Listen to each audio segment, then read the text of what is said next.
update dong. Kak, mungkin Apa Kiki pernah insecure nggak sih? Insecure. Pernah.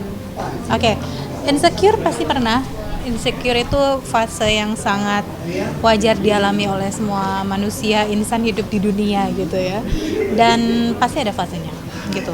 Jujur, bahkan ketika aku lagi aktif-aktifnya nyanyi sebagai Vicky Shu aja tuh aku sangat-sangat gak pedean dan super insecure gitu. Mungkin orang luar lihatnya yang happy-happynya aja atau apa, tapi ada rasa minder, ada insecure kayak itu pasti Kenapa wajar. insecure-nya seorang Vicky Shu?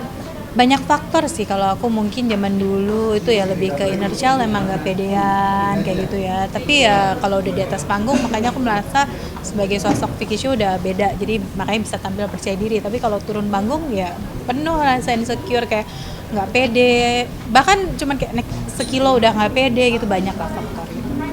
Tapi untuk gimana untuk bisa ngembalin rasa percaya diri itu? Aku tipe orang yang ketika punya masalah atau lagi lagi banyak pikiran itu mencoba healing sendiri. Kalau zaman sekarang bahasanya healing ya gitu. Jadi mencoba mensugesti diri sendiri gitu. Jadi sesimpel bahwa kenapa kamu nggak pede? Oh, bisa dilawan nggak? Bisa. Jadi kayak ngomong aja ke diri sendiri gitu. Contoh misal ya, kekuatan pikiran diri sendiri ketika aku menyusui anak pertama itu hamil yang anak pertama 4 hari awal tuh aku belum bisa keluar ASI. Tiba-tiba ada temen nih, sahabatku dari kecil nelpon, pasti lagi nggak pede, pasti lagi fase ini itu banyak pikiran gitu, baby blues segala macam.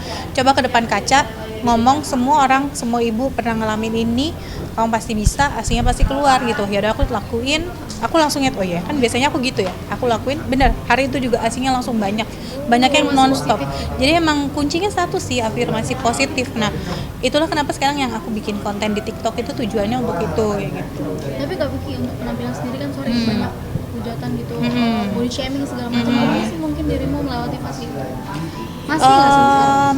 Kalaupun masih, aku udah nggak terlalu ambil pusing ya gitu, karena memang sebenarnya kan aku dari kecil itu memang nggak kurus, jadi emang aslinya tuh badanku aslinya tuh memang montok gitu. Jadi dipanggil sapi, dipanggil semangka dari zaman sekolah tuh udah biasa, karena bulat, terus dulu tuh suka blushing merah-merah jadi dipanggil semangka, atau kadang karena kulitku putih suka dipanggil sapi gitu kan.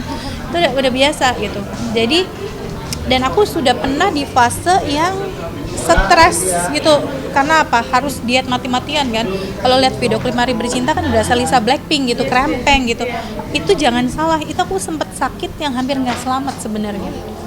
Itu sempat mah akut, itu beratku 46, itu kurus banget gitu. Sampai ketika video klip itu keluar tuh semua orang kayak, ini temanku yang dulu bukan sih gitu, teman-teman kuliah, teman-teman SMA, karena sangat kurus gitu dan itu sakit. Nah sepanjang karirku aku nggak pernah di bawah 50 ya, masih sehat lah, 55 lah, masih dibikin ideal. Cuman buat aku tuh rasa insecure itu kadang membunuhmu gitu loh. Jadi ya udahlah gitu. Akhirnya makanya kemarin berdamainya dengan diri sendiri tuh lebih kayak misalnya hamil aku naik 40 kilo, 2 anak ya total, terus turun diet lebih santai, terus suami juga nggak yang terlalu gimana yang dia nggak suka kalau aku udah mulai naik dikit nih, misalnya sekarang aku belum terlalu kurus tapi kalau lagi kadang suka naik diingetin ayo olahraga atau apa. Jadi kayak ini aku kemarin sempat naik lagi nih, kan dulu sempat lebih kurus terus sempat naik lagi 10 kilo terus naik turun masih, nah ini sekarang lagi proses lagi, cuman aku lebih santai. Dietnya sendiri pakai diet juga atau? Sekarang dietnya aku yang sehat sih, konsultasi ke dokter biasanya. Tapi olahraga juga. Kalau ini aku baru-baru ini tuh ada namanya LEMS, tapi sebenarnya itu beda sih. Basically itu untuk mengecilkan bagian-bagian tubuh yang dirasa nggak nyaman, kayak aku kan besar di atas ya, aku besar di atas, jadi aku lagi kayak ambil yang di lengan gitu, tapi dia bukan yang bius total. Ada di sini di rumah sakit. Sedot lemak tapi Sebenarnya itu bisa jadi dibilang sedot lemak, tapi beda dengan sedot lemak pada umumnya. Jadi kalau sedot lemak kan bukan operasi besar gitu. Jadi biasanya adalah orang-orang yang badannya udah kecil, insecure, tidak puas gitu ya. Diambil, kayak aku kan kakiku kecil, terus nggak lebar gitu ya. Jadi aku pengen lebih seimbang karena pipiku besar, area dada besar. Jadi aku pengen kayak lengannya lebih kecil dikit ya gitu. Lagi coba. gula darah sama kolesterol aman? Aku aman karena aku makan, jaga sama olahraga. Olahraga apa sih yang jalanin? Jalan kaki. Kalau aku kayak sekarang lagi diet lagi tuh cuman boleh jalan kaki, sama aku kan free dive ya, renang. Ini udah mulai latihan lagi sih. Sebulan ini aku udah mulai free dive lagi karena biar cepet turun lagi nih. Goalsnya berapa Kak? 55 pengennya. Tapi sebenarnya kalau dokter gizi menyarankan untuk tinggi badanku tuh sudah ideal di 58. Menurut dokter 58 ku sekarang itu baju-baju yang lama, yang show-show beratku 52 itu pasti muat gitu. Dan emang iya, aku udah sempat di 59 waktu itu sama aja kayak waktu aku beratnya 52 53, mungkin nggak tahu metabolisme atau karena umur atau apa, jadi udah beda gitu patokan beratnya. Sekarang berapa lagi? Lagi 64. Kemarin sempat naik jadi 71. Sempat naik jadi 71, terus aku langsung telepon dokter, ini aku udah harus diet lagi, ini udah 64. Ini perjuangan ya untuk mempertahankan. Perjuangan, tapi sebenarnya lebih perjuangan untuk mempertahankannya karena aku hobi makan gitu. Makan apa sih Kak yang paling disukain sih? Apa ya, aku suka kalau dulu waktu hamil tuh yang bikin naik banyak martabak. Tepung, gula ya. Iya, komplit ya kan, tepung, gula gitu. Tapi dua-duanya hamil, dua-duanya tuh aku selalu tiap malam harus makan martabak, makanya naiknya banyak gitu kan. Sekarang menahan, Martabak manis, coba lebih jahat lagi kan. tapi kalau menahan keinginan untuk makan martabak setelah timbangan Sekarang, turun gimana? kalau sekarang aku udah nggak terlalu, mungkin karena lagi fase jaga makan ya, jadi lagi jarang sih, lagi jarang yang nggak clean eating gitu ya. Benar-benar ketahan. Baju-baju sama sepatu yang koleksi keren-keren kemana ya? Masih. Jadi sebenarnya kalau pas aku udah mulai aktif nyanyi tuh kan beratku 52 53. Beberapa baju tuh muat di badanku yang sekarang. Aku nggak ngerti kenapa tuh muat gitu loh. Biasanya nggak muatnya itu kan di pinggang ke atas. Jadi pinggang ke bawah muat, pinggang ke atas tuh nggak muat. Jadi desainer yang langgananku dari zaman dulu kalau aku mau bikin baju baru malah suka nggak boleh. Katanya sini baju yang lama gue rombak, digedein aja biar irit katanya. Bukan masalah irit, bosan gitu ya, takutnya orang nontonnya gitu doang kan, orang udah lupa katanya. Udah mending diedit lagi, diapain lagi, apa namanya, recycle gitu supaya apa, mengurangi sampah katanya gitu kan. Jadi oh boleh juga sih idenya gitu ya, daripada di rumah juga bingung gitu. Akhirnya beberapa tuh dibesarin, yang misalnya aku nggak pede kalau tanpa lengan, sekarang ditambahin lengan gitu. Jadi reuse, recycle gitu ya. Sepatu juga? Kalau sepatu masih muat. Koleksi yang sepatunya tinggi ya Kak? Masih muat. Hak tinggi masih muat. Semuanya paling apa ya? Aman sih. Kayaknya Dekman aku pakein sepatu kan, sepatunya kan bikin sendiri ya. Jadi kualitasnya awet ya. Promo. Enggak beneran. Jadi itu masih aman semua sih. Di rumah masih nambah kemarin sepatu. Kenapa? Di rumah jadi nambah. Nambah sih. Itu nambah. Tapi makanya Dekman tuh kan, aku kan lagi rajin yang konten fashion ya. Jadi menurut orang-orang daripada kakak konten belusukan belanja, mending lemarinya dikontenin dulu katanya gitu. Apalagi koleksi sepatu-sepatu lama. Dan yang lucu tuh orang kadang suka komen bahwa dulu kalau misalnya nunggu Vicky Shu perform yang ditunggu sepatunya gitu, kayaknya bukan orangnya ya. Gimana sih? Tapi gimana perkembangan anak sendiri mungkin Kak? Alhamdulillah anak udah 6 tahun, mau 6 tahun nanti Juli sama 4 tahun. Jadi satu mau masuk SD, satu mau masuk TK. Nambah lagi keriuhannya ya? Iya, nambah keriuhan karena pasti lebih banyak PR apa segala macam gitu. Antar jemput anak sekolah masih ya, kayak setiap hari kalau lagi di Jakarta pasti antar jemput anak sekolah lah, macan ternak gitu ya.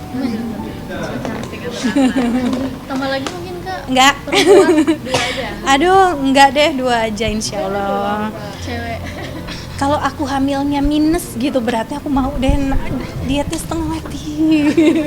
Susah di dietnya sih sebenarnya, karena udah 2 kali pengalaman naiknya banyak gitu. Jadi enggak deh, udah 2 aja. Terus aku juga udah mau 40 tahun ya. Tahun ini kayaknya aku 39 deh. Lupa umur ya. Masih bisa satu lagi. Masih sih. Jangan ntar tiba-tiba kecolongan ya. Ya sekarang sih belum lah, nanti lah. Berarti yang bikin gak pengen nambah tuh karena nurunin yang susah? Benar. Kalau aku hamilnya kurus kayaknya aku mau anak 5 mau lah. Ini kan dua-duanya jagoan, udah mulai protektif ke mama. Sangat. Jadi anak-anak ini mungkin karena cowok-cowok lebih posesif dan protektif daripada bapaknya gitu. Kadang kalau aku meeting jam 8 belum pulang tapi nggak pamit, pulang sekarang gitu. Misalnya, ya ini lagi mau pamit, ya udah teleponnya nggak usah dimatiin gitu. Dan itu sebenarnya kelakuanku ke bapaknya gitu. Mungkin ngelihat kayaknya, nggak tahu sih. Cuman ya biasa mereka begitu. Jadi kalau pamit kerja harus detail gitu. Jadi kayak Kritis ya berarti? sangat kritis. Jadi misalnya mau keluar kota berapa hari, kalau mundur pasti akan dibahas kayak dosa gitu. Kayak kemarin janjinya ini jadi bohong ya, kayak gitu. Sangat kritis. Jadi mendingan misalnya mau pulang Kamis tapi ada kemungkinan mundur ya, jadi jangan marah kalau tiba-tiba mundur gitu, karena mereka biasanya suka jemput ke bandara misalnya kayak gitu. Ngerasa sweet nggak sih anak-anak sampai sebegitunya gitu? Iya Apa ada sih, perlakuan alhamdulillah paling cantik ya, di rumah? Allahumma sholli ala Muhammad ya. Kadang kalau jemput tuh udah bawa bunga gitu. Yang kayak gitu. Jadi ya alhamdulillah lah gitu. Gimana sih Kak ngedidiknya bisa sampai seperti itu gitu? Apa luar dari bapak yang romantis atau gimana? Bisa juga sih, romantis nggak ya gitu.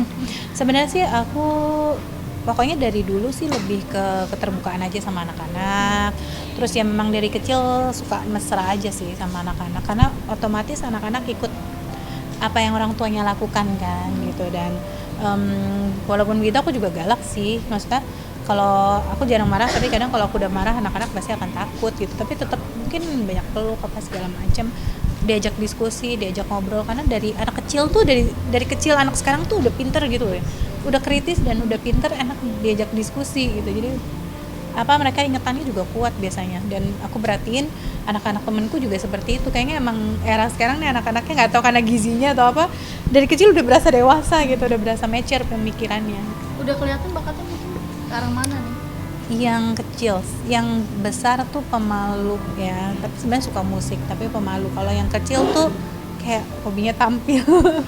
Jadi kalau acara sekolah yang tampil-tampil kayaknya lebih pede dari aku malah gitu kalau yang kecil. Mamanya berarti. Aku bilang, janjian kamu pas kecil percaya diri ya Jo, aku bilang ke suamiku, kan Bojo manggilnya kan. Kayaknya nurun kamu deh, karena emaknya pemalu gitu. Enggak sih, tapi biasanya kalau perform yang kakaknya kabur ngumpet, yang adanya perform gitu. Tapi pasti semuanya ada bakatnya masing-masing sih. Dan kayaknya emang anak sekarang tuh harus diarahin sukanya apa, maunya apa. Kayak les nggak bisa dipaksain kan, kamu mau lesnya apa, mau renang ayo, mau main bola ayo, mau apa ayo.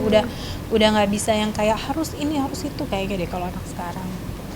Masih entertain nggak kepikir mungkin syuting atau mungkin nyanyi? Masih nyanyi, aku masih ada single baru juga judulnya Sunshine.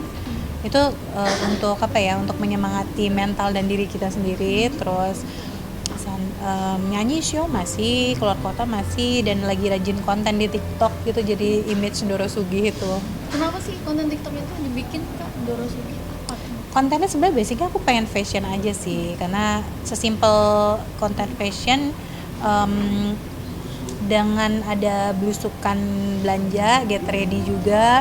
Belusukan tuh lebih kayak aku tuh pengen ada gini, ini kan aku manggil pemirsanya Doro terus Doro Sugih gitu. Jadi itu afirmasi positif semua orang supaya lebih percaya diri juga gitu loh, bahwa kalian semua bisa ada di posisi itu dengan afirmasi positif. Lalu itu salah satu bentuk support UMKM atau lokal brand. Makanya tuh selalu ada bilang menuju Indonesia Sugih tuh sebenarnya Sugih kan kaya ya. Jadi sebenarnya untuk semuanya yang nonton didoakan supaya bisa menjadi Sugih. Kalau punya usaha, usahanya laku, dijauhkan dari hutang. Jadi setiap konten aku ada mendoakan juga kepada yang nonton. Biar ngisi kegiatan juga. Mengisi kegiatan, terus juga gini, bahwa orang itu untuk tampil kelihatan menawan tuh nggak harus dengan barang mahal. Mau punya barang mahal boleh, tapi bukan untuk mendapatkan validasi orang lain. Jadi apapun yang kalian punya, apapun yang ingin kalian beli, mau cuma harga 50.000, 100.000, berapapun, asal kita pintar memadu padankan, terus kita percaya diri, itu pasti akan terlihat wow gitu loh. Jangan hanya patokannya aku harus pakai barang branded, enggak gitu loh. Jadi aku juga mengkurasi barang-barang lokal, aku beli, mau mahal mau murah aku beli, aku tunjukin ini kualitasnya ini, minusnya ini. Terus kalian juga harus percaya diri ya pakai barang lokal, karena kan aku juga dari 2009 punya lokal brand kan gitu. Jadi menurut aku tuh kesadaran masyarakat akan lokal brand sekarang sangat tinggi. Jadi aku tambah bantu lagi untuk mengkurasi-kurasi gitu.